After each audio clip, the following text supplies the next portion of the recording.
All right, hello, it's Adrian Dean, Fitness for Life and Health teacher for Graduation Alliance. Today, going to talk about exercise and stress reduction, which goes along with lesson 3.4 and activity 3.4.1. So, with that, let's go ahead and get started. All right, so I have this kind of broken up into 4 slides, and each slide title is the same. So, you're going to notice what happens when you exercise. Number 1. All right, the one thing that happens is your body releases something called endorphins. May or may have not heard this term, it's a pretty common term. Um, but these are chemicals, all right? So, kind of in short, physical activity helps bump up the production of your brain's feel good neurotransmitters called endorphins.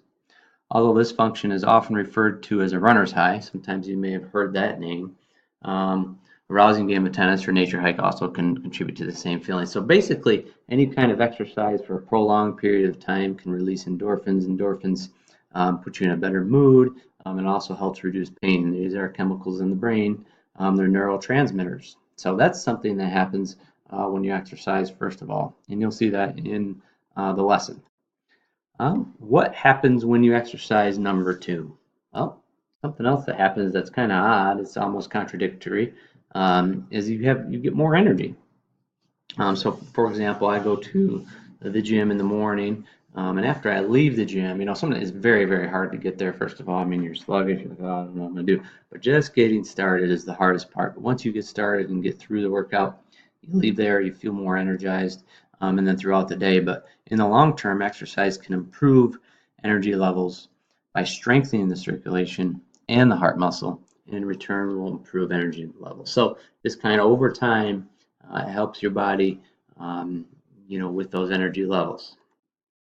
What happens when you exercise? Number 3, better sleep.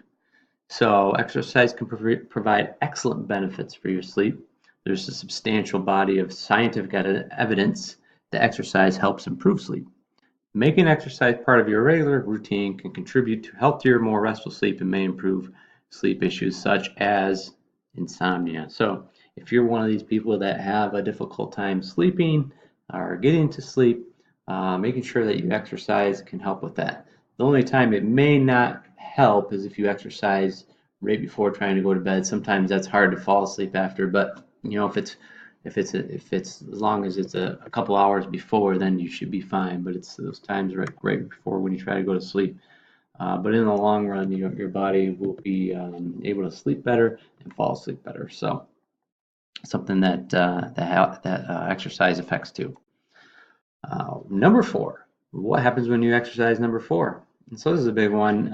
If you listened to any of my other presentations, I do talk about this quite a bit and the impact of exercise on your mental health.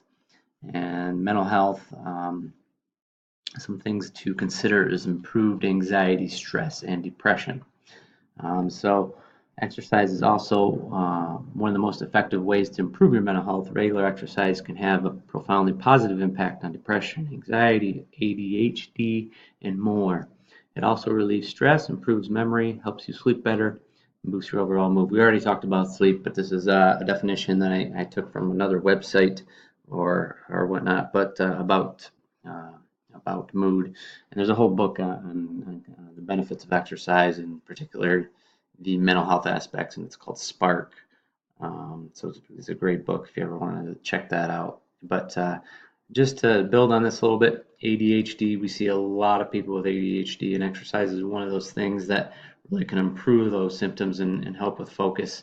Same thing with anxiety and depression. So if you're experiencing any of those things, try exercise for 30 days, give it a shot, see how you feel, and it can possibly help you out with some of these issues. So with that, that is my last slide, and I hope you found this beneficial. Until next time, we will see you then.